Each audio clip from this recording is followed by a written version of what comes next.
Football for me, it means people. Everyone who's involved for the right reasons. They want to play because they love the game, they want to be involved, and it brings connection between everyone, whether it's standing on the sides, whether it's in the crowd, just watching and not playing. And with football being for everyone, whether you're a coach, a player, an aspiring player for the future, someone seeking a scholarship, a teacher, a youth worker, a professional, a volunteer, someone seeking to get involved in the game, a volunteer parent, whether they're reflecting on their journey and how they can understand their grassroots team, an aspiring academy coach, an academy coach yourself, no matter what and no matter where you're listening, this podcast is really for you. On the Reflective Coach podcast, there are so many wonderful guests that feature on a podcast, whether this is former professionals, current professionals, and professionals of all backgrounds within the Coaching Insight series that really inspire, understand, support, and are reflective amongst this journey as they share their own insights, experiences, their own journey, their own reflections, strategies, insights, and other stories into the Reflective Coach podcast. Each week features a new guest, and each new guest brings something new to the podcast. I've been so lucky to have so many wonderful guests on, and you can really listen to all the episodes on Spotify, YouTube, and Podcast Addict, with continuous updates on Twitter and LinkedIn. By subscribing, commenting, following, engaging with all the posts amongst social media, you can really keep up to date with all the episodes. The coach that still to this day has an effect on me was my college coach. Like, I would go in his office every day. We would just talk. We would just hang out. And that meant, like, that, honestly, that meant a lot to me. Like, I wasn't just, another player that was helping him, keep his job by winning games, or I wasn't just another scholarship kid or anything. Like, he actually cared about, me off the field and everything. And honestly, that connection I had with him is why I coach. Like, I want to be that coach where he would come to me, sit in my office, learning the players' why is very important to me.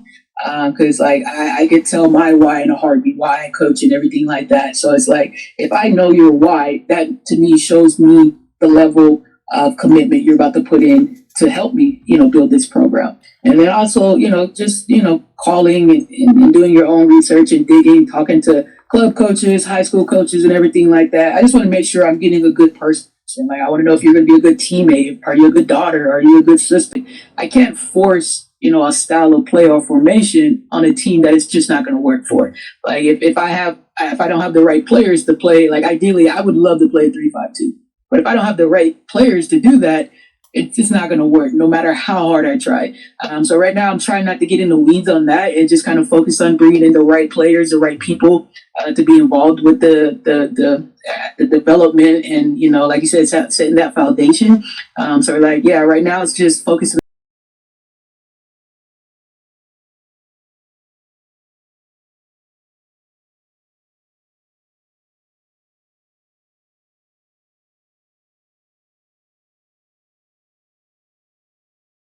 I'm good, and you? Yeah, good, not too bad. It's nice to see you. Yes, sir. Nice to be seen. Nice to see you as well. Thank you. How's your day going? How's the week gone so far? It's good, man. Just out here recruiting, and recruiting some more. The joys of having a startup program that's really all what my days consist of right now. So, yeah. Sounds exciting. Definitely a good one then. Do you like having to recruit and then get new players in and start that up then in that sense? Yeah, I mean, honestly, like looking at it when I think about like coaches coming in, like I have a coaching buddy. He actually just took a new job himself, and he's having to deal with the drama from the past coach. And like for me, it's like, okay, I don't have to worry about any of that because there's no drama. Everything's starting fresh with me. I don't have to worry about players saying, "Oh, well, coach, this is what we used to do, and this is how things used to be." So yeah, no, it's exciting. It's definitely a lot of work. I'm looking forward to bringing an assistant to help me out with some things. But no, yeah, it's exciting, and yeah, just trying to take it one day at a time. Sounds exciting, but definitely good because you get to instill those foundations, but then you don't Yeah, have those yeah, knock-on exactly. effects. So it's really exciting. Yeah, yes, sir. That's exactly how I've been looking at it. Like, just get like you said, set my own foundations and get things how I would like it to look from day one instead of having to, all right, let's get this out of y'all's mind and let's then focus on trying to implement things. But no, yeah, it's exciting. So yeah.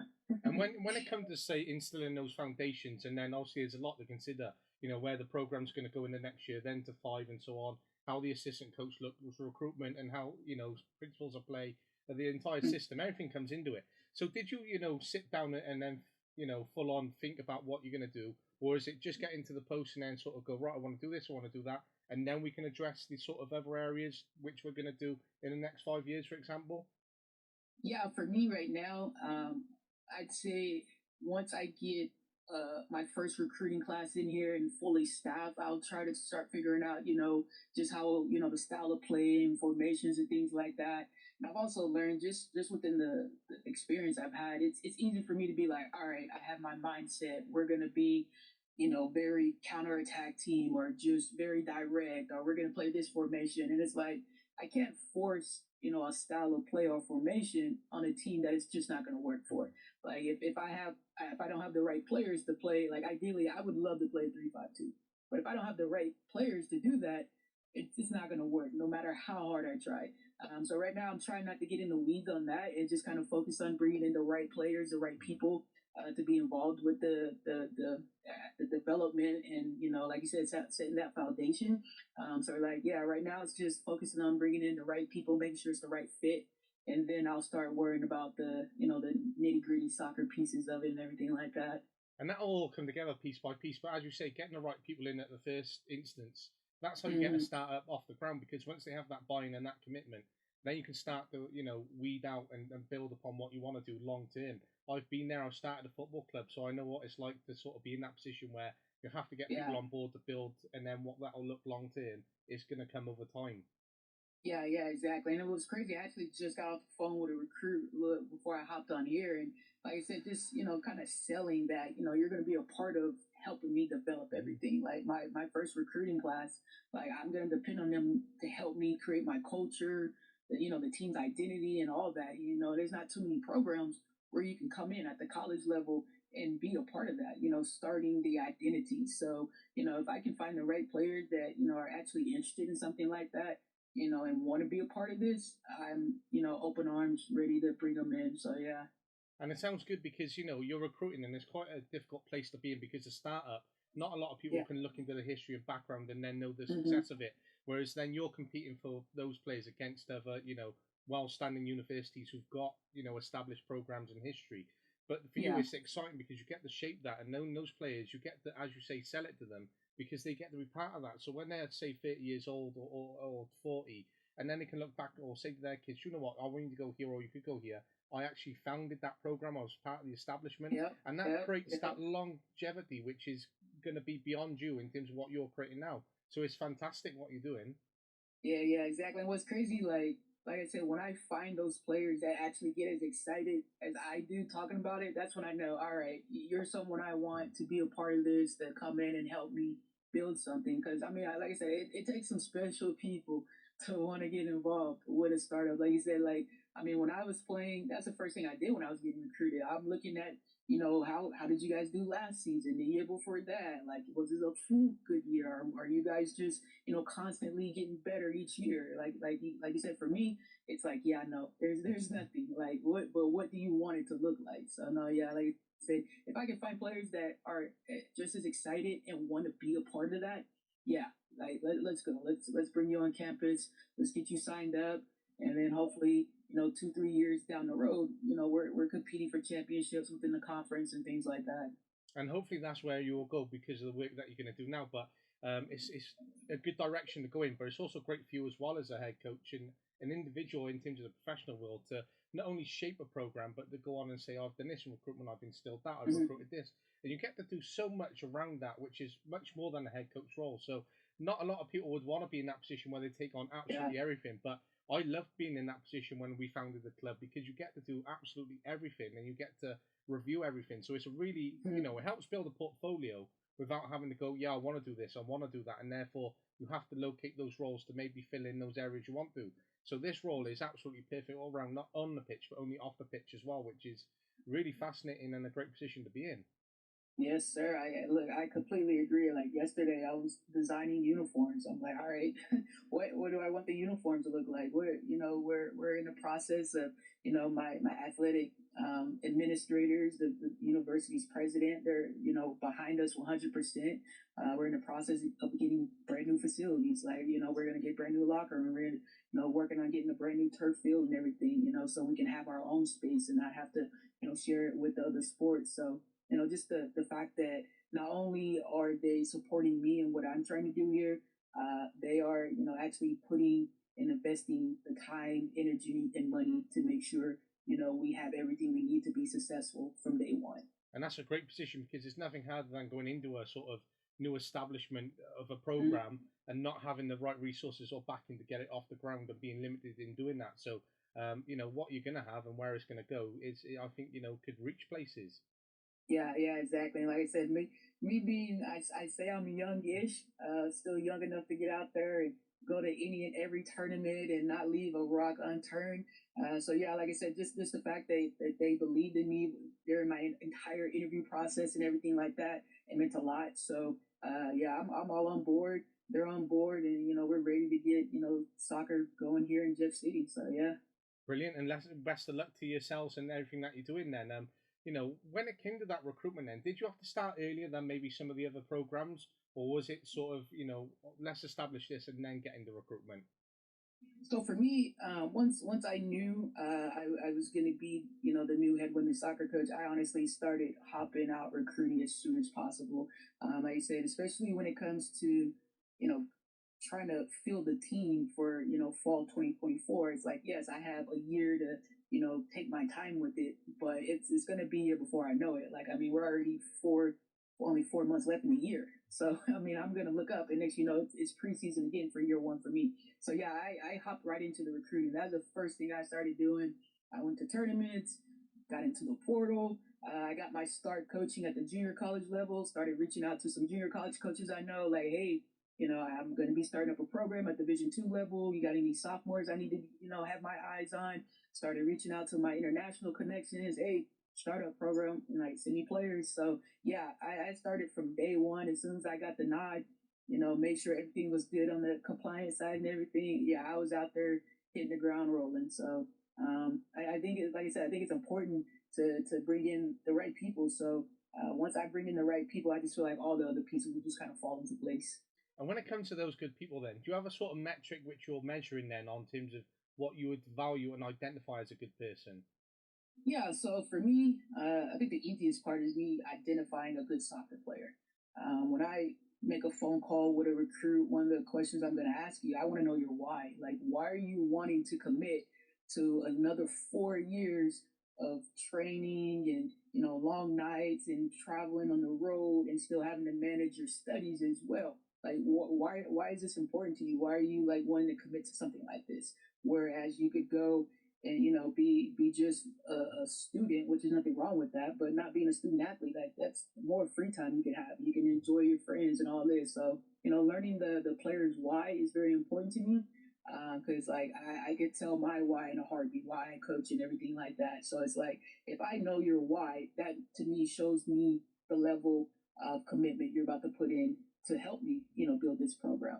And then also, just, calling and doing your own research and digging, talking to club coaches, high school coaches and everything like that. I just want to make sure I'm getting a good person. Like, I want to know if you're going to be a good teammate. Are you a good daughter? Are you a good sister? Or whatever the case may be.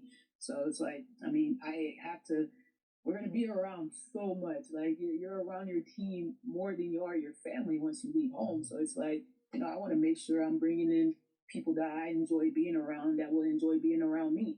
Because if we don't enjoy that, why are we here? Why are we doing this? So yeah.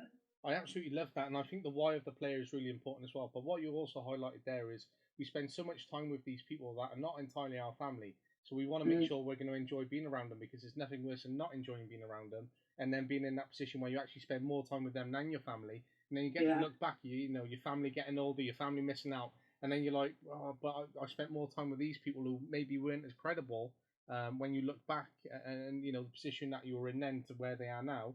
And it's a difficult balance between where we're going and where we're at, who we're with, and etc. So I completely love that why in terms of how you look at that as well, and I think good people as well because over a period of time you're essentially collecting people because you're looking at the why rather than a full on recruitment because the recruiter, in terms of yourselves, you're trying to sell the best version of what the university and what the program is, and that could be wherever you are. And Hmm. it's the same for the player as well. So the player's trying to come to you, but they're trying to sell themselves as the best player. But we might Yeah. not find the flaws of that player because they're selling the best version, and same from the program. So if we're not finding the flaws, we're going to try and find that out in the why and that type of recruitment to really understand how they're a good person, because they might have some really good technical ability, but then they might Yeah. have some major flaws in personality. Then that's going to knock on in terms of that environment, that culture, that identity you're trying to build, and therefore could deter players from actually signing up for your program for next year, for example. But it's all good in terms of how you're approaching that and your outlook towards it. Yeah. Like I said, like honestly, I think I just think about like I said, the phone call I just got off of. Like I ended the phone call. I was like, hey, I got a random question to you. Like, what are you binge watching right now on Netflix and Hulu? And like just her simple answer, like, oh, Grey's Anatomy. Boom, I love Grey's Anatomy. Like that's something that I know. I'm like, okay, like I could actually outside of soccer, I would talk to you as a person. And I think that's important. Like when I was going through my recruiting process and even playing, like one of the coach that still to this day has an effect on me was my college coach. Like I would go in his office every day. We would just talk. We would just hang out. And that meant like that. Honestly, that meant a lot to me. Like I wasn't just another player that was helping him keep his job by winning games, or I wasn't just another scholarship kid or anything. Like he actually cared about me off the field and everything. And honestly, that connection I had with him is why I coach. Like I want to be that coach where you can come to me, sit in my office, hang out, play FIFA, whatever the case may be, talk about, life, what's going on back at home, and just check in with you and be able to, build that bond with my players for where it's like once you graduate, once you're no longer playing for me, you know that you can still reach out to me and Coach Lee is gonna have your back. So yeah, like those random questions. I think recruits are probably thinking, oh, she's so random. Like, why do you care what I'm watching on Netflix? It's like technically, I'm not gonna lie. It's not that I care about what you're watching. I just want to know like who are you off the field? Like, what are your interests? What do you care about? What wakes you up in the morning and makes you just want to keep going? So yeah, those random questions might seem goofy to them, but yeah, like I said, I'm trying to figure out who you are as that person. So yeah. And there's actual science behind that, because it's great in terms of what you're doing. Because even thinking about being a recruiter or going into a program or going into a school or organization, they're recruiting because they want to fill the position. They want to find people who are going to get in front of the class, teach, and so on.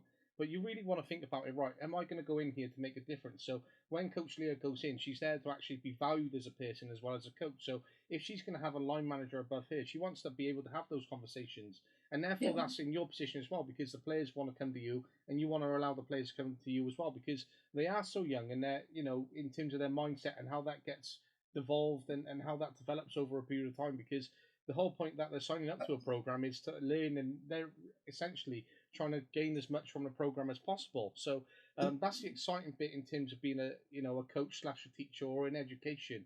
And we also want people to value us. So when we're giving that time to the people, they're actually going to value that time that is given to them as well.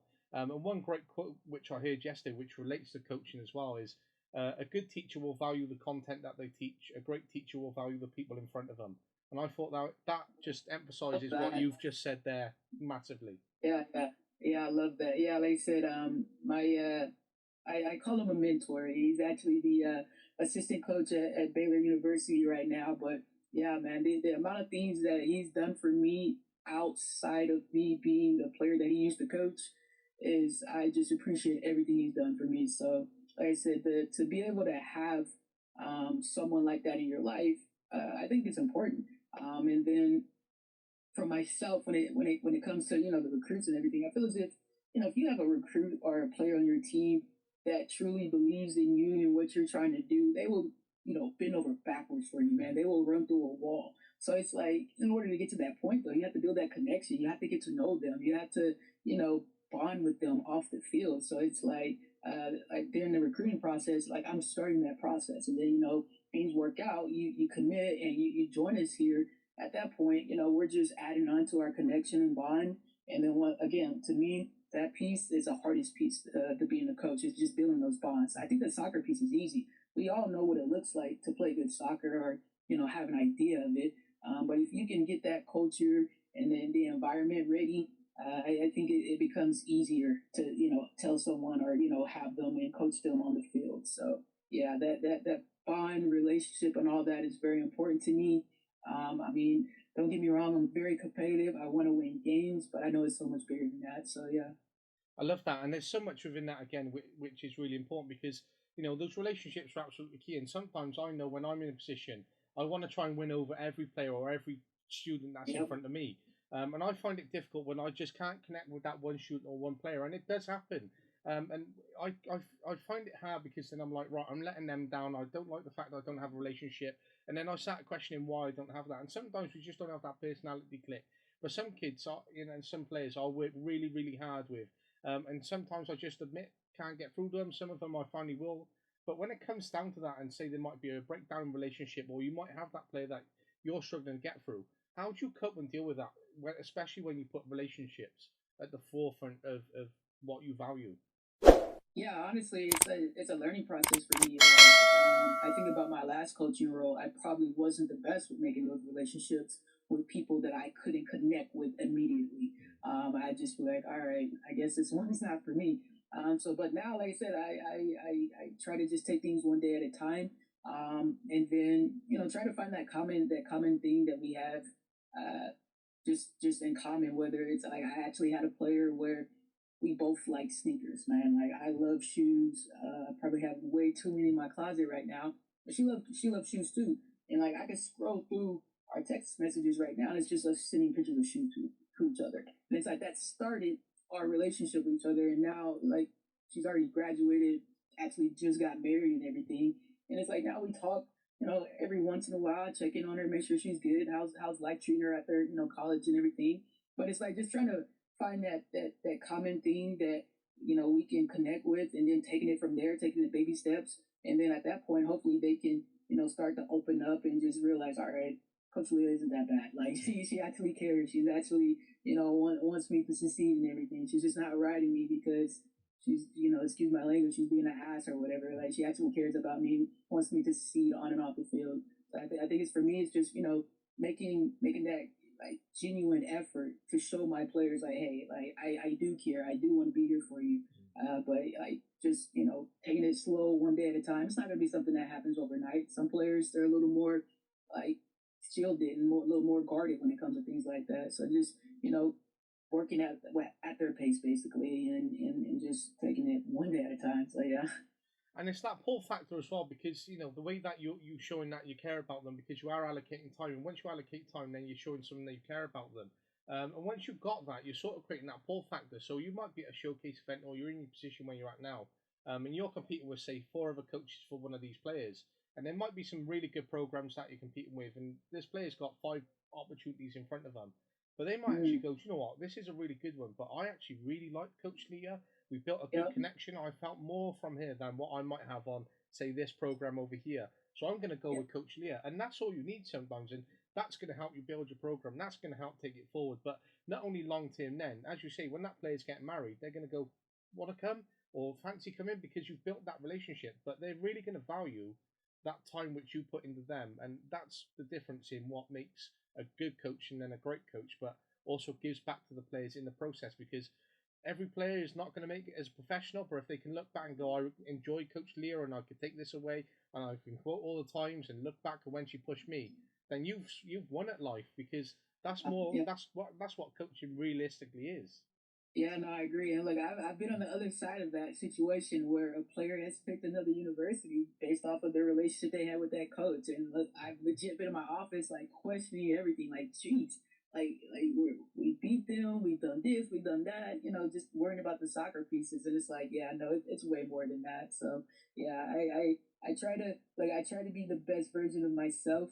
It's like I can't just preach it. I want to be able to walk the talk and not just talk the talk. So again, I try to be whatever I can for my players, whether that's someone you can go to for advice, even though I don't have it all figured out myself, or someone you just need to vent to,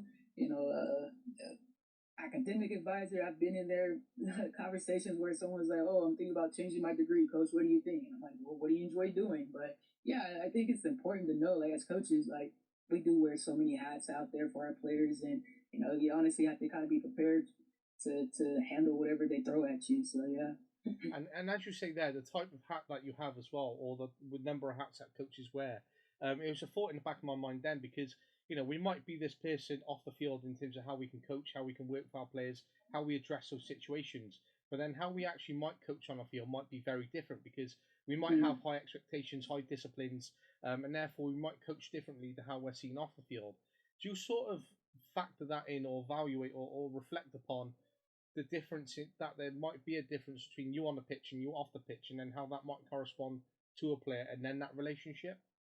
Yeah, no, for sure. I think when it comes to like my coaching style, I think that my demeanor at times could be mistaken for, being very standoffish and everything like that. And it's like, I promise you, I'm very nice, I'm caring and sweet. It's just, I'm focused on what's going on in the game and making sure we're good to go to, obviously get the best result we can. And then off the field, I'm a little more silly, goofy, and trying to just have fun and hang out. Because, I mean, realistically, my career, I'm a soccer coach. I get paid every day to be around soccer, a sport that I loved growing up playing and everything. So for me, it's like I'm living the dream. I try not to take things too serious. Obviously, I know there's a time and place for everything. But yeah, once we cross those lines and the whistle blows, let's handle our business. I'm not saying that can't be fun, but there are going to be times where I'm going to have to get in you a little bit. It doesn't mean I don't care less or you're still not a good player. It's just, yeah, we're here for a reason. Obviously, at the college level, you're a student first, and I truly believe that. Like, you're here to get your degree, take advantage of it by still playing the game you love. If you're fortunate enough to get a scholarship, hey, hats off to you. But yeah, like that's what we're here for. But again, off the field, I want us to have fun. I want us to enjoy being around each other and just enjoy every day, every moment, because it goes by fast, man. Those 4 years will go by fast, and you'll look up next you know you're crossing the stage, hopefully with that degree in hand. But yeah, let's obviously handle business on the field, off the field. We can still have fun and enjoy each other. And I love that again in terms of how fast time goes, and scarily it does go really fast as well. So we might look out as coaches and professionals and go, I'd like to be here at age 30, and then I'd like to be here at age 35, and then suddenly you might hit those milestones. You're like, all right, I actually haven't achieved what I set out to achieve. But then some people might go, do you know what, that's all right, I'm going to take a bit more time doing this because I'm really enjoying what I'm doing now. Some might go, do you know what, I'm enjoying doing this, but I haven't actually reached the levels that I want to go. Some people might go, do you know what, I'm actually happy with this level, I don't want to progress. But for you, when it comes down to that time and say that sort of professional route you've gone down, did you always look at time in terms of a scale of how you'd like to do things, or was it just go with coaching and see what happens and where the road goes, or how did you look at that? Honestly, it was a little of both. Like when I first got into coaching, it was after I graduated with my undergrads. I came back home and my old club coach was still coaching, and I started, volunteering with him. And it's like I got an itch for it, and I was like, okay, like I want to do this for a job. So started putting my name out there, started applying for some places, and then when I got on as the assistant at a junior college, like at that point, I was like, all right, I got a game plan. Like I'm going to be here no more 3 years. Go Division II, do that. Within 10 years, I want to be a head coach. I want to do this. I want to do that. But then, like, once I actually got into it, like, all of that changed. And then, honestly, I want to say, like, the last 2 years, it wasn't more so about the title, whether I was a head coach, an associate coach, volunteer. It was just more so, I just want to be somewhere where I'm happy. I enjoy my environment. I enjoy the people I work with. I enjoy my players. And I like that's what's more important for me to me now. And like I said, when it came from my transition between my last position and where I am now, it was a long journey. Like I think I applied for like over 100 jobs, and then I started like questioning myself, like, all right, like let's be a little more particular to the positions you're applying for. Like, I don't want to just end up anywhere. Like I said, I want to enjoy the environment. So I wrote down a list of like my non-negotiables. I mean, we tell recruits, find the right fit for you. As coaches, you got to find your right fit as well. So yeah, like the last 2 years, it's been more so for me about finding my fit. And I honestly feel as if I'm in a good place. And I'm excited to be here. And like right now, I'm happy. So that's the most important thing for me. But yeah, when I first started coaching, man, I had it all down to a timeline. Obviously, it didn't work out that way, which is fine. I encountered a few bumps in the road, but all great learning experience. I feel as if everything happens for a reason. And I've grown in my faith along my coaching journey as well. So it's been a very interesting journey for myself. But yeah, right now, if you were to ask me 5 years down the road, like what are my goals? Honestly, I want to have everything settled here as far as my team. And I'm hoping to be, like I said, competing for some conference championships, starting to make some noise within the region and everything like that. But outside of that, yeah, I just want to be happy wherever I am. So I try not to, get into the clouds when it comes to like, oh, I want to be a professional coach. I want to be at a Power 5. Like, don't get me wrong, that's always a goal and dream. And if the opportunity were to come, I would have had to, analyze it and make sure it's the right fit for me. Because again, everything they always say the grass is always green on the other side, but to me, it's like no, the grass is greener where you water it at. So I'm in a good place right now, and I'm just looking to bring in some good people to join me. Absolutely, and I think it's good because as you talked about there, sometimes you might slow down and find that the grass isn't always greener, but it's actually greener where you're at now because we might have that accelerated plan whereby we want to get to a milestone and we got it detailed to the plan as you had, but then we might actually get to a position and it might be a really good position which you're in now, for example. You've got everything in front of you, you can develop, you've got that portfolio, you're going to go a long way. There's a lot Yeah, that you can sort of, pitch the flag to. And you can stay there however long you want, in accordance with results and how that goes and looks. yeah. But you could go right 2 years. I want to do this, I want to do that, and then I want to try and step up to another division or this level or that. But sometimes when coaches do that, they actually miss out on what actually could have been so much more. So I think it's Yeah. good that you're realizing and have that outlook that the grass is greener where you're at, and actually what you could do is really fascinating in the next 5 years, and really establish what could be not only a good program but a program which is recognized nationally, and how far you can take it. So I think this is such a great position that you're in. Yeah. Like I said, definitely agree. And honestly, like when I came on campus to do my on-campus interview, I remember meeting with the boosters and just telling them all my plans and ideas, and them just like nodding their heads, getting excited. And I'm like, I'm sorry. I felt like I was just rambling, talking on, and it's like, nah, yeah, like just to have that excitement again for coaching was very important to me because I was going through some times where like it was no longer fun and it felt like a job, and I was like, I had to like take a step back and just try to figure out like, okay, is this truly what I want to continue doing with my life? But like to me, once it felt like work, I needed to take a step back and just, like I said, just analyze some things. And now again, it's fun for me. I don't feel like I'm working. I think I came in the office yesterday. I got here at 8, and I didn't leave campus until like 6, 7 o'clock at night. But it's like again, I just lost track of time because it's like, okay, this is fun. Like being able to start something fresh and put my stamp on it, put my my name on it, and everything like that. Like I pride myself on that. So it's fun again. I'm enjoying myself.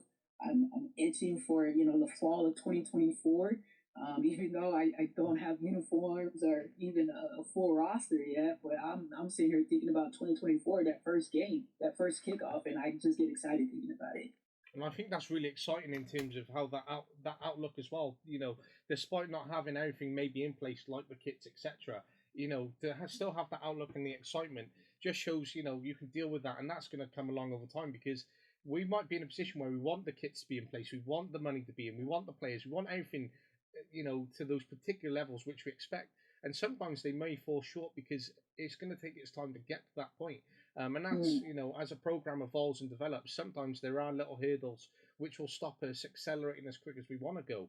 But that outlook and energy and how you take that into next year will actually overlook some of those barriers or hiccups which you may endure, and actually build upon how that goes forward in the next year and how that goes forward. But I think again, it's that great position which you're in, and that energy which you're going to take forward is really important.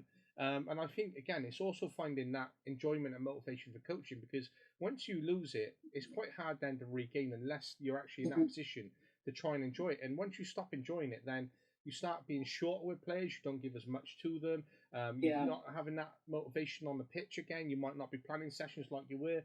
And I've been in that position and I understand completely. So, for a coach to sort of stop, go, and then actually maybe at times decide to walk away because it's actually maybe the best thing to do for them at that period of time to find that enjoyment.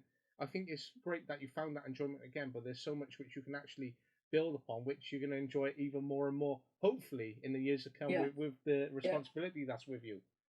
Yeah, no, I totally agree. And like I said, it took some long nights and some soul searching and some quiet time alone for me to get back to, like I said, enjoying my role as a coach and everything like that. And honestly, I don't think it had anything to do with like my players or anything like that. It was just something I was faced with internally within myself. But yeah, definitely enjoy where I am.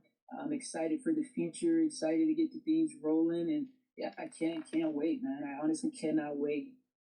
I love that, and it's good because you're going to take that forward as well. And I think how you take that is really going to apply in terms of how that program develops that identity, which you've mentioned as well. And relating to something which I heard yesterday, you said there about finding that happiness and that enjoyment realistically. And one thing that I heard yesterday was what's important is that you don't do the things you don't want to do. And sometimes, we do have to do things which we don't want to do and part of that role.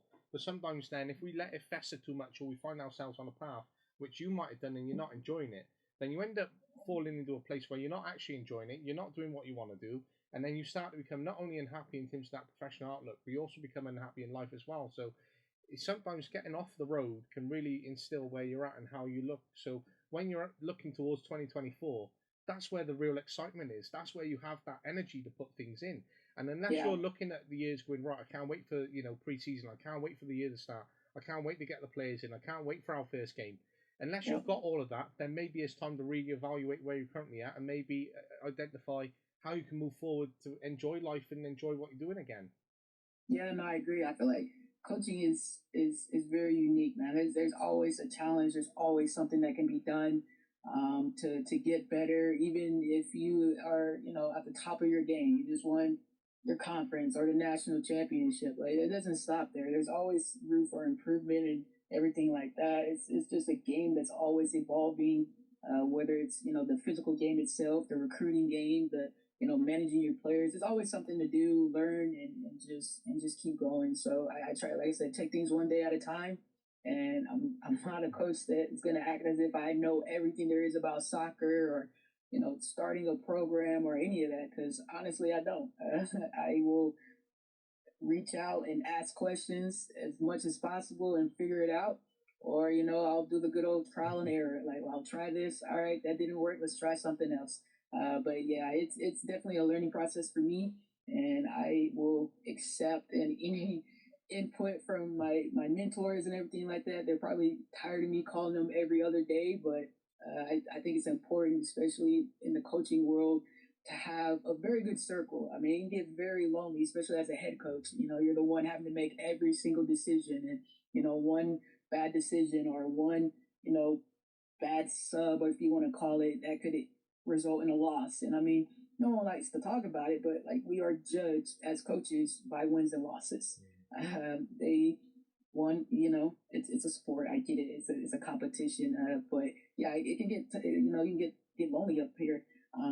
Being the one making those decisions. So I think it's important to have that circle. I think I have a very good circle of friends, family, and like I said, mentors, and even within my university, my athletic director. And I'd say he's been, behind me from day one. Like from day one when I applied, to now, he has had my back and has made sure he knows that I have everything I need to make sure that no, we aren't just out here just to run around, but we're actually competing and like doing our best to bring in the right players to one, obviously get their degrees, but help us be successful on the soccer field. So yeah.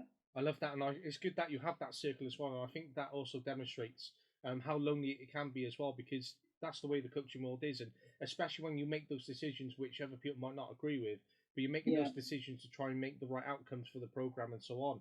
And that can be a lonely place because you're the one who's accountable, you're the one who's got to be cutthroat about it, And you could be seen as the axe grinder essentially. And it's quite a hard position to be in because we don't go out to be disliked. We go out to do our job, but it'd be nice to be Yeah. liked along the way. And that's hard because not everyone's going to like us, and sometimes that's difficult, especially when we consider relationships and the point of coaching and why we're doing it. And being in that position when we can sort of be disliked or be seen to be the one making the bad decisions, it's quite a hard place to be. So you end up being lonely, but it's good that you have that circle because, again, back to that sort of recruitment sort of touch, you're not recruiting people to be around you, you're collecting people. So you've got those mentors, you've got that family, you've got someone who's going to come on board as your assistant. And then as you endure more of your process as a coach, in 10 years' time, then you've got a wider circle and more people which you've collected, which have come on board. So you might not have the same assistant in 10 years from now, for example. You might have someone else on board, but this one coach that you've got now, he's still going to be part of your collective circle and collective people, whereby if your assistant at 10 years left, you could ring up and say, do you fancy coming back on board with me? And you've got someone to rely upon them, which is really good. And you know, building a circle is really important for any coach and any advice when you're starting out there, because it is a tough world to be in, and being judged on those wins and losses is difficult. Yeah, it is, man. I tell you, it'll have you questioning your whole career path sometimes. But yeah, it's funny you say that because my old head coach that I worked with the last like 3 years, like we still talk to this day. Honestly, like it seems like every day, whether it's via text or on the phone, we talk every single day.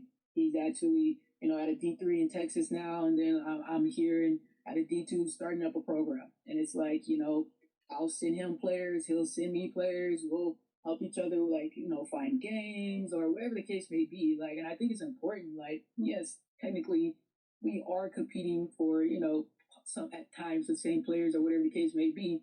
But it's like we have that relationship with each other. It's like I honestly see him as a friend. I never truly saw him like, oh, technically on paper, yes, you're my boss, but you're my friend. Like, so I value him as a friend, as a coach, and just really appreciate him as a person. So no, yeah, I think we're lucky to be coaches, but yeah, I mean, like any profession, you have your ups and your down days. So just basically finding those people that can shed light on the good days and everything like that is very helpful. Definitely, and it's good to have those people on board. And again, that's where recruiting and finding good people comes into play, and how that looks for you is really important, because coaching's not a short time, it's not a short world. But where you get judged on those wins and losses, I went into a team last year, and it was an under-19s team, so it falls just under our senior level, so the adults. And the whole point of the 19s is to progress 16s upwards and then 19s into the seniors. And I went in and they were undefeated from the season before. So the coach had changed. Much of the players have got older and moved on. So I was left with a handful of players from the previous year. And they had sort of that fallback, which you said of the previous program. Oh, we done it this way last year. We played that way and we played these positions. I was like, right, your last coach is gone. Majority of the squad which you played in are gone. The league which you played in has been restructured. You've got 16s which have stepped up. And therefore, those 16 stepped up had one philosophy and style of play. The current existing 19s had one, and then I came in with mine. So I had to mould in 3 different philosophies and styles of play and try to adapt it. And I had to change those mindsets as well. And it was quite a difficult season because some of the 19s that were existing, they were from a real high quality squad, really, really good team. And some of the 16s were coming up, didn't quite reach those levels. So those 19s quite naturally got frustrated with the younger players who come up, and they stopped putting themselves forward for availability, and then sort of the dynamics of the team changed, which was another sort of hurdle which approached and came up. But the season went by, and we had, I think something like 4 wins over the year, 7 draws, and then something like 8 or 9 losses. And I was like, right, it's a constructive year. We had to get these 19s finished and over. We had to get the 16s up, and these 16s can now play for 3 years. So we built in those foundations and how that looked. But how it looked on paper in terms of wins, draws, and losses were how people were approaching that and reviewing it. And I was like, right, you actually haven't looked. We've got our own standalone 19 session now. We've got X amount of training sessions which you completed. Our participation has increased, and we've done X, Y, and Z. And this is actually what our achievements and success were, not those wins and losses. And sometimes it's harder when you're in a competitive place and what you're trying to do. But if you're in a position where you can try and sell that perspective or change perspective, I think that's really important to highlight as well, because that success can go beyond that. And But being judged is difficult. Being in that position, being accountable for it, is a lonely place as well. No, yeah, I totally agree. And like you said, man, sometimes those little wins are very important. Like, I mean, myself, I try not to compare myself to other coaches, other teams, and everything like that. Because once I start doing that, my head is just all over. But like, I have little mini goals leading up to, our first season and everything like that. And like I said, I feel like I keep saying this, but when I say one day at a time, if I do not and I get too far ahead of myself, I start to think, okay, I'm behind. But it's like, no, I'm not behind. Like it's a process. Like it's gonna take every little piece of me to get all of this together right now. And so yeah, I jot down little random notes here and there in the middle of the day. I actually woke up randomly like at 3 a.m. this morning and made a little note to myself like, oh, okay, you should check into this when it comes to like community outreach and everything and just getting, my team's name out there. But yeah, those little wins are going to be very important to me right now. I've crossed a few off my list, and hopefully, within 2 months' time, I'll continue to cross some off my list, and I'll take those wins. Little wins, big wins, I take all of them. So yeah. And when it comes to those many goals, you say take one day at a time. Is there anything more and more specific that you have around those many goals and how that looks?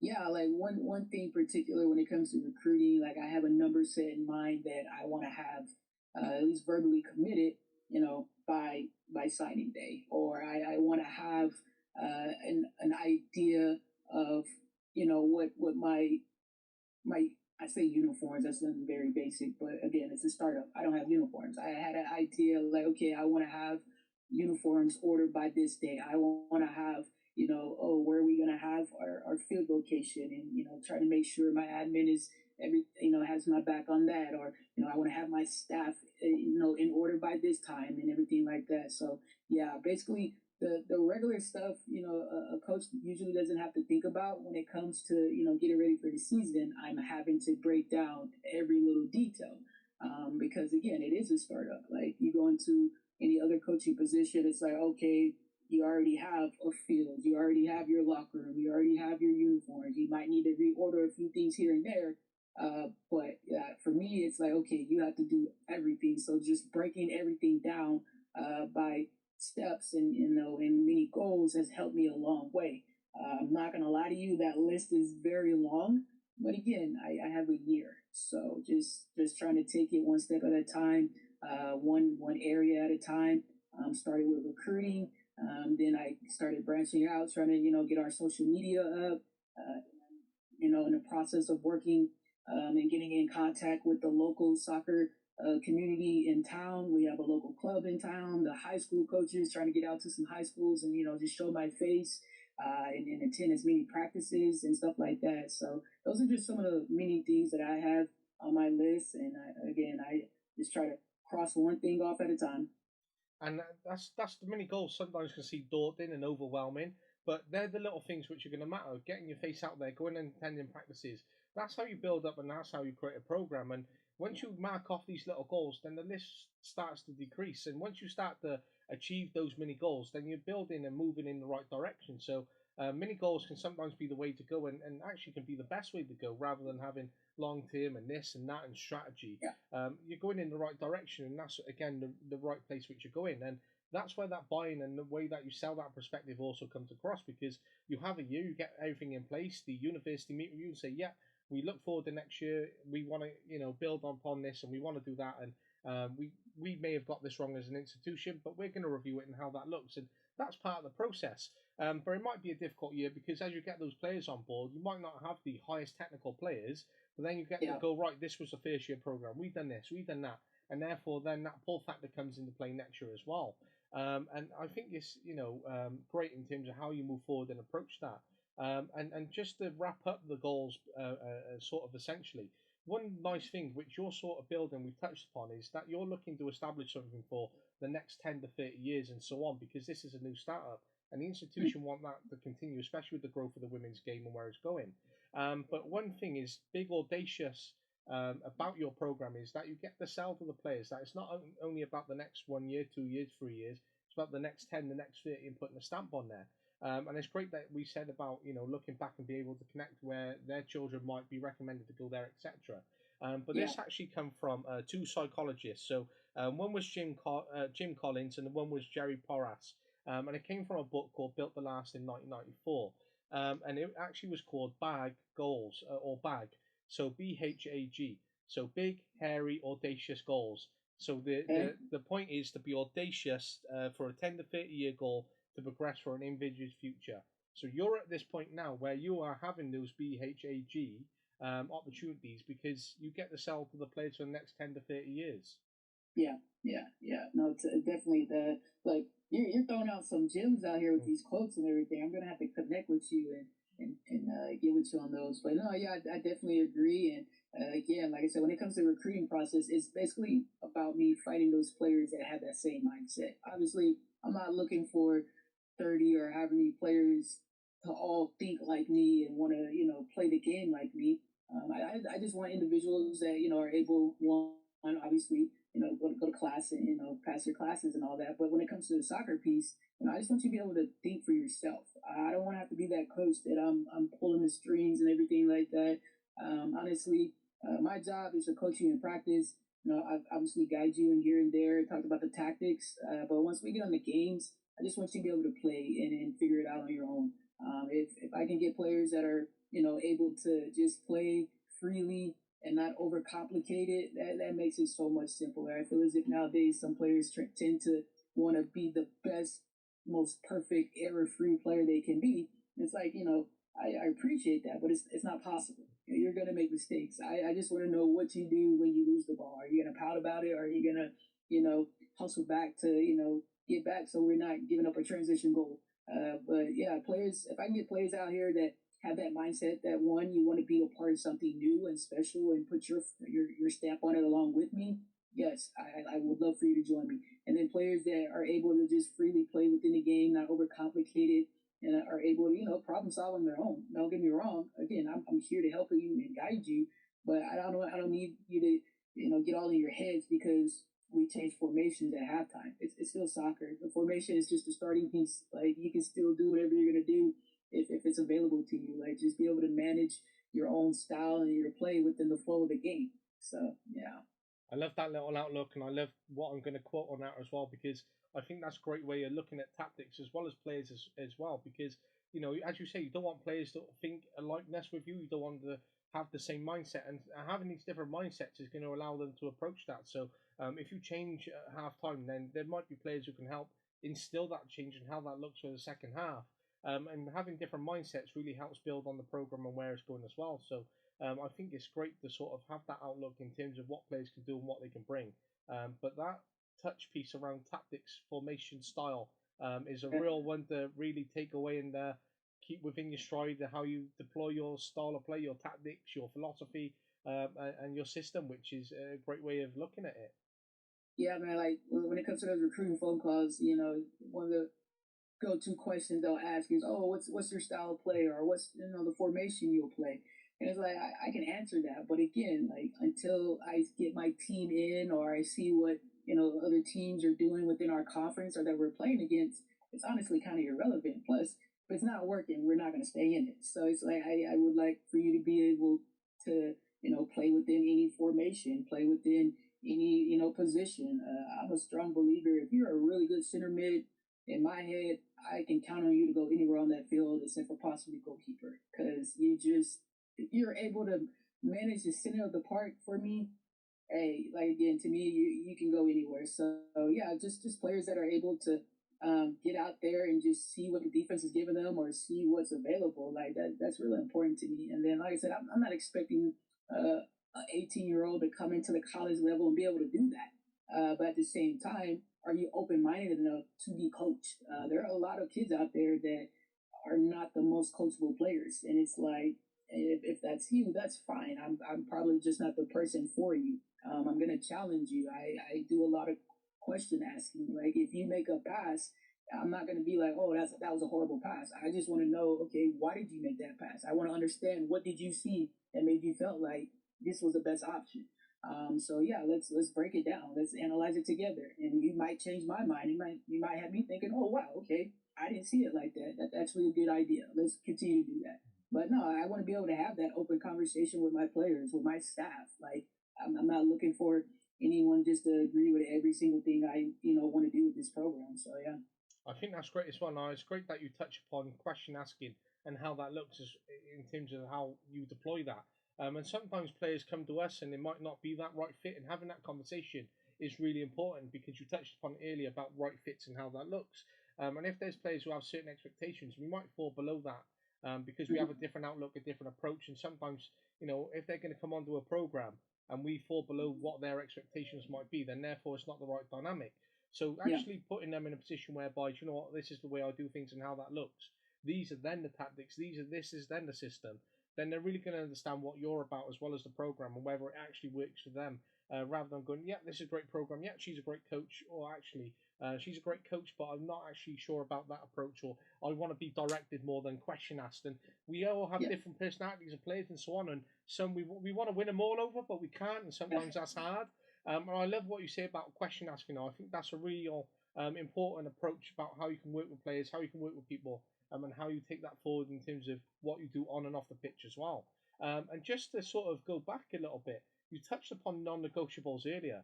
So what are your non-negotiables in terms of yourself and your program and how you want them to look? Yeah, for me, I'd say there's really no way for me to sugarcoat it. This selfish people. I want someone that's going to put the team above themselves. At my college, our basketball team had a saying, "God above all, team above self." To me, if you are truly a selfless player and you care about the overall program itself, I want you to be a part of this. That's something that's a non-negotiable to me. And don't get me wrong, I think there's nothing wrong with having your individual goals as a player and everything like that.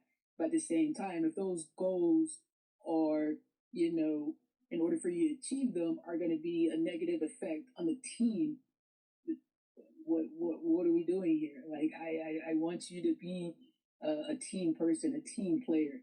I think a lot of times players will, face adversity, whether it's like, oh, I'm not playing as much as I like, and they're pouting, and it's like, honestly, like that affects the team as a whole, and it's like that's one thing I just can't negotiate with, honestly. Like, if it's something, a sign I see early, whether it's in the recruiting phase, and it's like I go to your game and your coach takes you out of the game and you start pouting, to me, that's something I know, okay, if you're doing it now, what's to say you're not going to do that when you get to the college level? So yeah, a non-negotiable for me when it comes to recruits and, bringing people in, well, not even just recruits, like a staff member, anyone. Like, if you're a very selfless person, I just don't want you to be a part of this. I'm the type of person, like, there's no job or role too small. Whether you are third string keeper or the starter, like, everyone has a role. Everyone has input in what we're doing. And I need people that want to come in and be a part of this to understand that. Yes, it's a team sport. There's only 11 of you on the pitch at once. If I have a roster of 30, I can't play all 30 of you at once. It's just part of the game. But to know that you are still a part of this, you still matter, is very important to me. And to me, that comes with your mindset. Are you a person that's just going to worry about you and only you? Or are you really concerned with, what we're doing as a team and what we're trying to achieve? I love that, and there's so much within that which is so important. And touching upon that, you've got 30 players, but you can only select 11, or even then a squad of 16 or 18, dependent.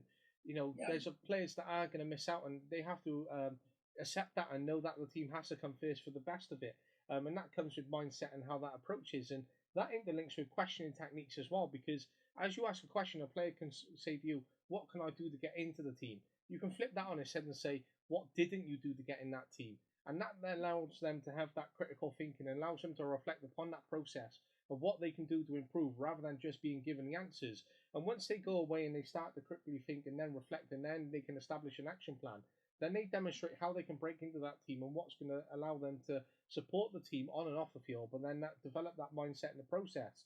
And I think it's great in terms of how that circles round together and also develops that dynamic and that culture which you want to instill, and then that identity within your non-negotiables, which are really important in how you develop this program, both short and long term. So I think it's going in the right direction. It's going in the right places. How you're deploying it sounds great. And there's so much within it which you can certainly talk about, and so much more in terms of what Coach Leah has to offer, what she does, and where she's going. But it's going to be great over the course of the year and how that looks to, from the outset, see where you're going and how that's going to conclude and look. Yeah. I totally agree. So yeah, I mean, obviously, yeah, I have a few other non-negotiables, but yeah, to me, like I said, that's number one on my list. Like, and you mentioned it, like players asking, well, what can they do, to start and this and that, and even honestly, to me, depending on how it's worded, I, at times could possibly still take that as like a selfish mindset, because if it's like, okay, oh, coach, what can I do to play more? To me, that's we're focused on you in our team sport, in our team, like, so it's like, I'd rather hear you say, what can I do to get better? I'm all for, helping you become a better player. But to say, what can I do to start, or what can I do to do, like, it's like, okay, so I've worked with a coach where his next response would be, well, who can you tell me you should be starting over? And it's like, honestly, if you can't answer that question, so at that point, that's where my head is as a coach. Like, you're asking me, what can you do to start? But yet at the same time, who is it that you should be starting over that is currently starting? And I think sometimes players are very shocked with that response whenever he would ask them that. But to me, I was like, oh, that's a good question. Like, and they could never answer that. But again, to me, that's kind of like a selfish mindset. Like, I would, again, like I said, I would take you coming in my office and be like, Coach Leah, what can I do to be a better player? What can I do to help the team do this? Or what, like something like wording it like that. Like, the wording is what will get me every single time. It's the wording. Yes, it's different. You're still getting better as a player, and then in the end, if you become 10 times better, I say, oh, let's work on your first touch. Your first touch improves. At that point, in my head, I notice it in practice, and that might get you more playing time. But if you come into my office and you're like, Coach, I want to start. What can I do to start? To me, if I sit here and list, oh, let's work on your first touch, in your head, you're going to think, Coach, I worked on my first touch. I should be starting now. That's not how it works. Like, I don't. That's just not how it works. So it's like, the wording of some things might get me as well.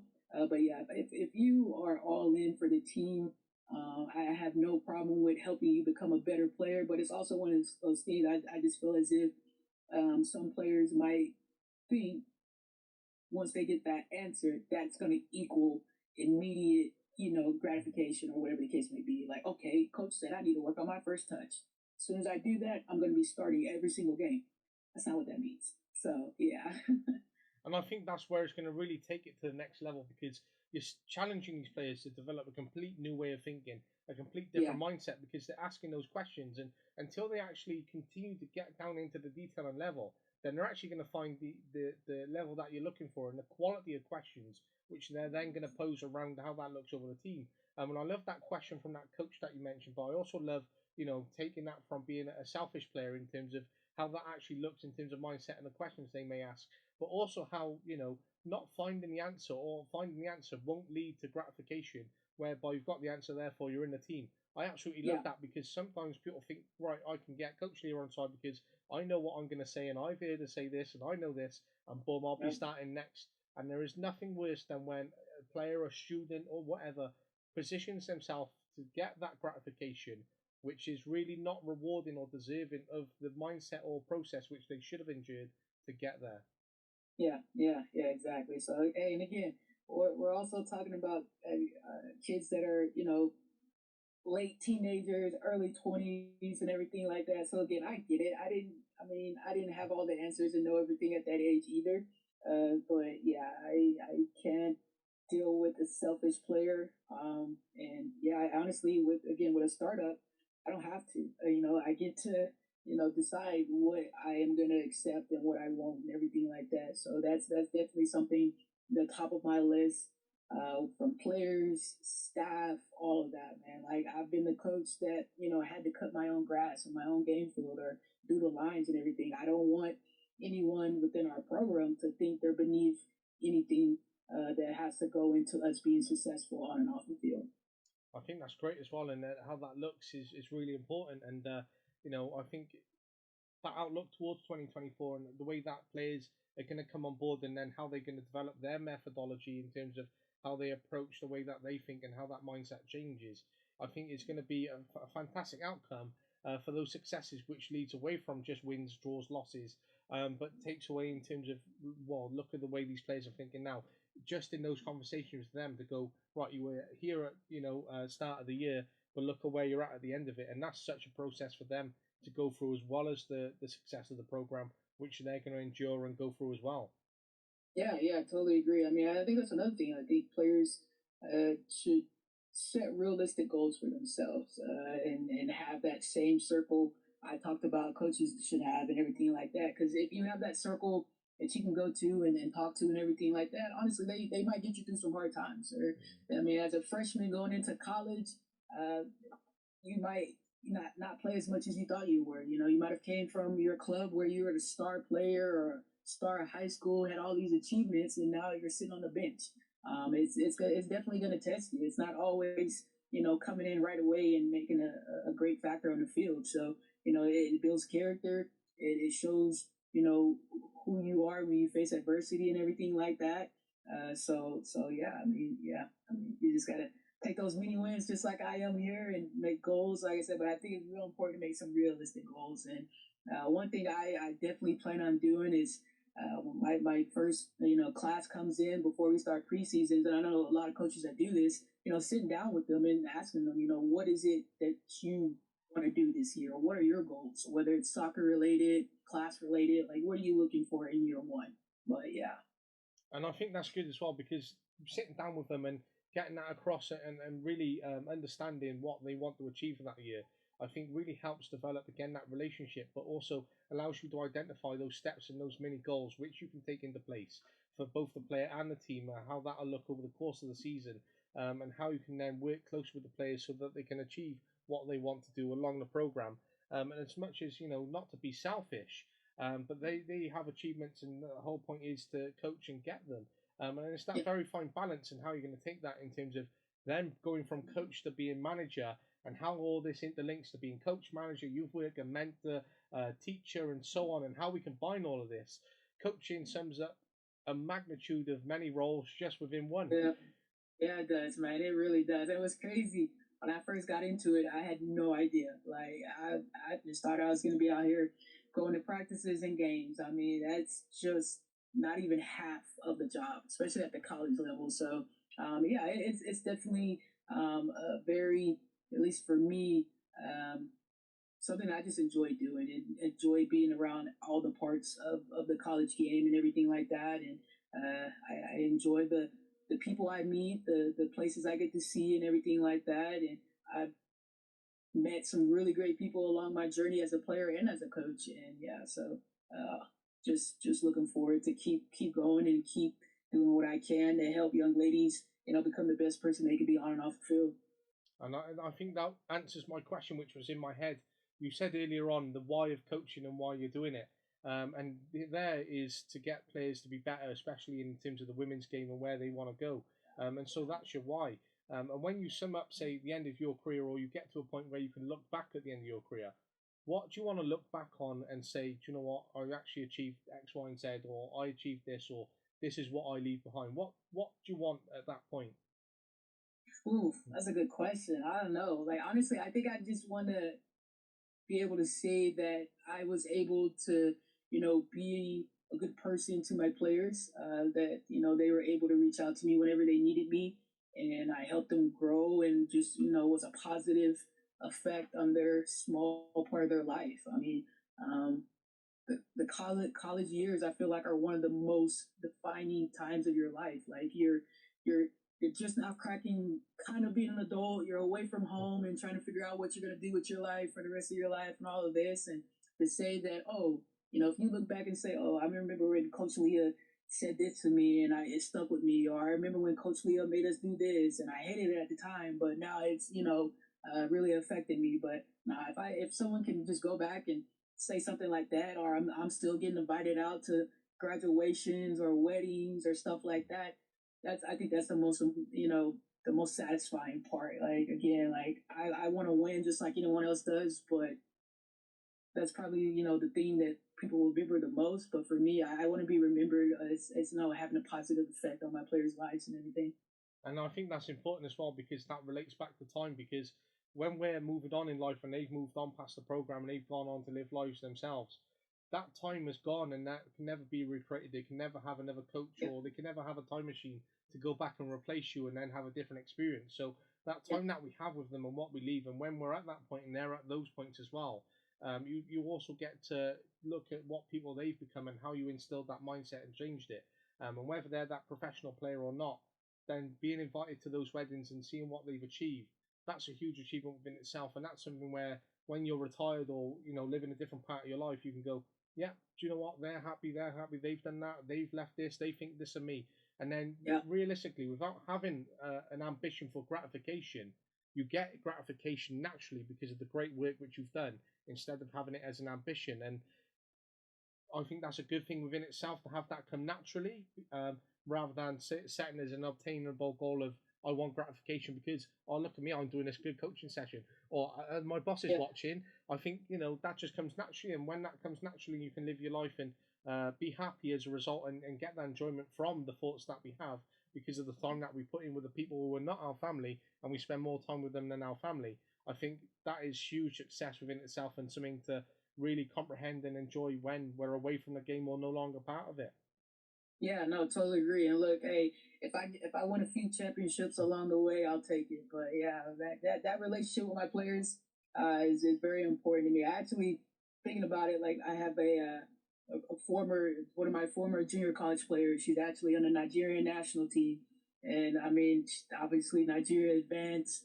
That's like the first time in their like history and everything, and just seeing her competing at that level, the highest level, it's like wow, like I had a role in that. Like, I'm not sitting here trying to take credit for anything because I'm not going to lie to you. She's just a freak soccer player and was really good. But I remember some of our talks and conversations that we had back at our junior college in East Texas. And it's like, some of her goals and dreams, like she is doing it. Like she's living them out. And I'm so proud of her. But yeah, like relationships like that, that's to me, that's what it's about. Like just being able to have that effect on your players and things like that.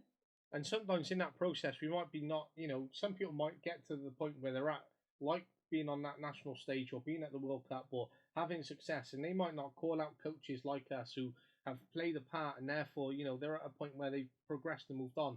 But we have played a part within their journey somewhere. But to just sit back or just to walk past or to stand there watching and see them having that success, I think is Yeah. absolutely true within itself of how great it is to be part of that journey at some point. But what we can also deliver, and it might be minuscule, but if we can deliver some point which contributes them getting there, then we've had some sort of impact and it shows what we're doing as coaches.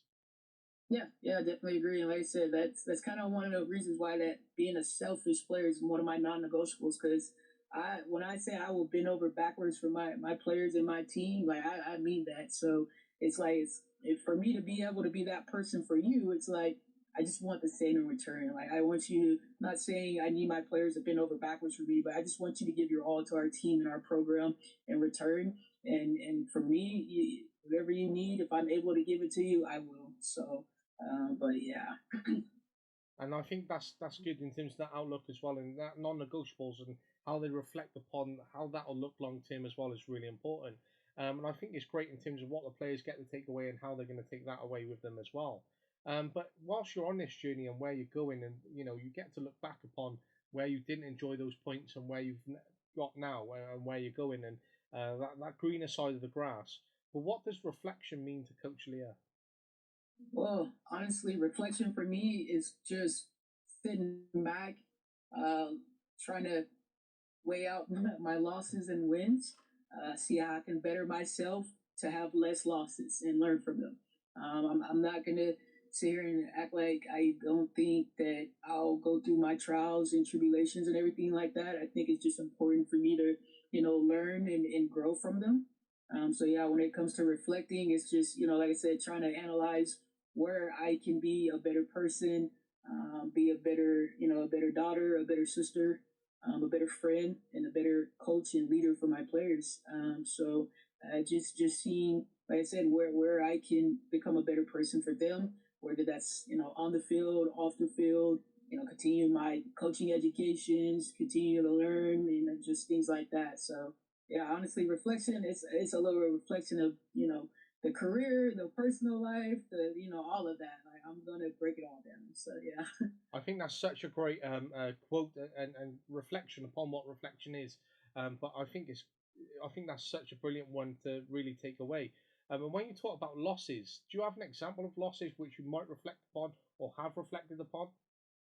Yeah, the first thing that comes to mind for me is my last coaching position. This past last fall, I was actually an interim head coach. Outside looking in, well, technically that was a loss because at the end of the season, I wasn't chosen to continue in that role and remove the interim tag. And when it first happened, it hit me very hard. That's when I started questioning, like, okay, is this what I really want to do and everything like that.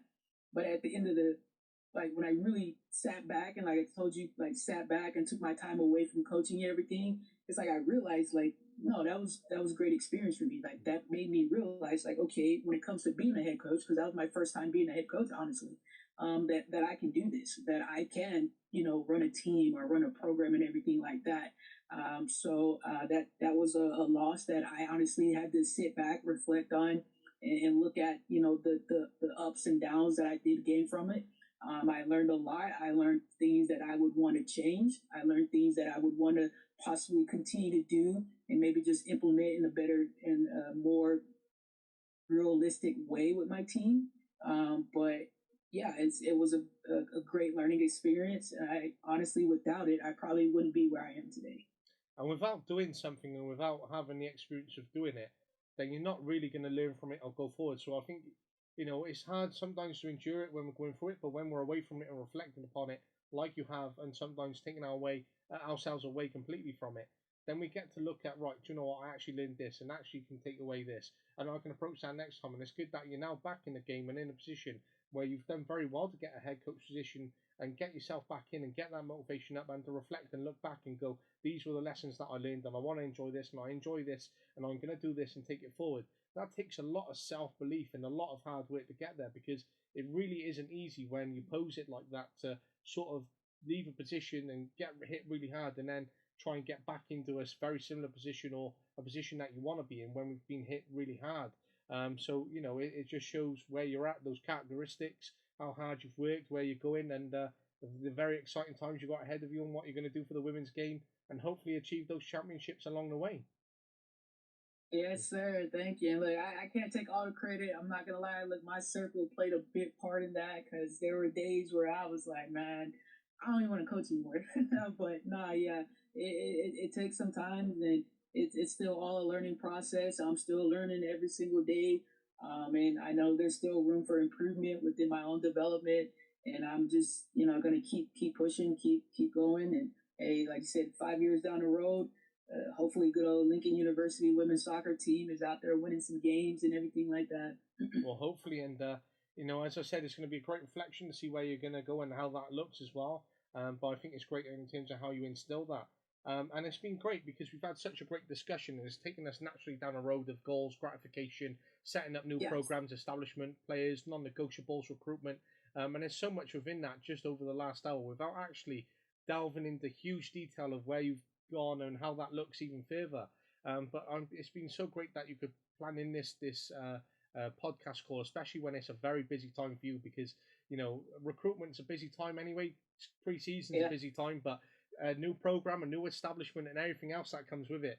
As you said, that list is huge. So I again really appreciate the time that you take out, and I know that you planned this on the back of another call. But before you go, I'm going to throw some quick fire questions at you, if that's okay. Yeah, I'm ready. I got you. Fab. If you had to have someone describe you in 3 words, what 3 words would they be? Ooh, I'd say hardworking, dedicated, and committed. Love that. Completely agree. If you had the opportunity to move to any country to coach, what country would it be? Oh, England. Yeah? Why? England. I have to get over to the UK. I coach with one of my head coaches I previously coached under.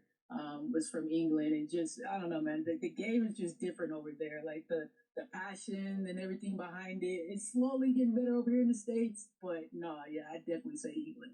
Interesting. Make sure you have the good choice of clubs. So no Liverpools, no Uniteds, nothing like that. Nah, I'm a City fan, but Hey, their facilities are unreal, insane, absolutely I insane. believe it. I believe it. If you could spend a day with any coach or manager, who would it be? Ooh, I'd say probably at the college level, like Don Staley. Professional level, maybe like Phil Jackson. I'm always curious, like professional coaches, because it's like egos. I just feel like egos are just different. It's like you coach like Michael Jordan and Kobe Bryant, like two of the best in that sport. And then Don Staley, what she's done in the women's basketball game, and at that University of South Carolina, is just amazing. And the way she connects with her players, I honestly, I that's kind of how I mold like what I want to be for my players. So yeah, I'd say those two. Love that. Very interesting. Who was or is your role model? Cole Oren. He, like I said, he coached me when I was getting my undergrad, and he's currently the assistant at Baylor University. And yeah, like I said, the things that he's done for me, outside of coaching as a player has meant so much for me. And when I met him like back in 2007, and again, I was just a little 18-year-old, didn't know anything, and I still talk to him to this day. He's my mentor, reference, friend. Actually, his wife was like my team captain when we played and everything like that. So yeah, I have to Cole Oren. That's incredible and a great journey, and that shows those relationships as well. Yeah. I go back to an 18-year-old Leah, and I go back with the knowledge that she has now, and she knows what she can do as a coach and where she's going. But I pose in front of her two options. One is to be a full-time professional soccer player. One is to be a full-time professional coach without being a soccer player. Which one does she choose, being that 18-year-old with knowledge that she possesses today? Ooh, that's a tough one. Oh man, I don't know, man. I think I would go be a player. I always had a dream of playing on that big stage, all the crowd screaming and cheering. Um, yeah, I think I'd do the professional player route. Love that. Love that. If you could take any job that was out there, whether it be professional coaching or any coaching job which you would like, what job would it be? Oh, I'd still be here, man. Still be here, good old Lincoln University. But no, outside of that, honestly, probably FC Dallas. I'm originally from Dallas. I'm a Dallas fan. Uh, yeah, probably FC Dallas, which is crazy, even though after I just said I would love to watch soccer and everything in UK. But yeah, definitely probably say FC Dallas. I'll go for my home team. Who knows where the path might lead you and where you could go? Yes, sir. If you weren't coaching, what job would you be doing? Oh man, I honestly have no idea. Uh, Actually, I take that back. I would love to work for Nike. Yeah. Yeah, Nike. I don't know what I would do, but I'd like to work for Nike, get some free Nike stuff, everything like that. But probably if I wasn't coaching, it had to be something to do with sports. Like, I don't know, anything to do with sports. I just love being around sports and just the nature of it and everything like that. I love that. And if I could recommend the High Performance Podcast with Greg Hoffman, he was ex Nike CEO of marketing. Definitely watch and listen to that, and it'll intrigue you. Gotcha. Definitely will do that. Definitely will. Such a great one. I took so much away from that one, and maybe allowed me to think, if I wasn't doing coaching, would I want to still be involved in sport in some other way? And would that mean having to be involved in a club? And whether the answer is no, and I could work for someone like Nike or a similar sort of organization, then that is a fascinating place to be in terms of the coaching world itself and sports. Yeah, no, like I just feel like Nike. I mean, shoot, when it comes to other brands, don't get me wrong, Adidas, everyone's, they do well within their own things, but Nike is just different level to me. So yeah. Absolutely. Who is your all-time favorite player? Oh, I'd say it had to be like a tie between Hope Solo and Brianna Scurry. I was a goalkeeper, so yeah. Good choices, good choices. If you could manage any player, who would it be? Ooh.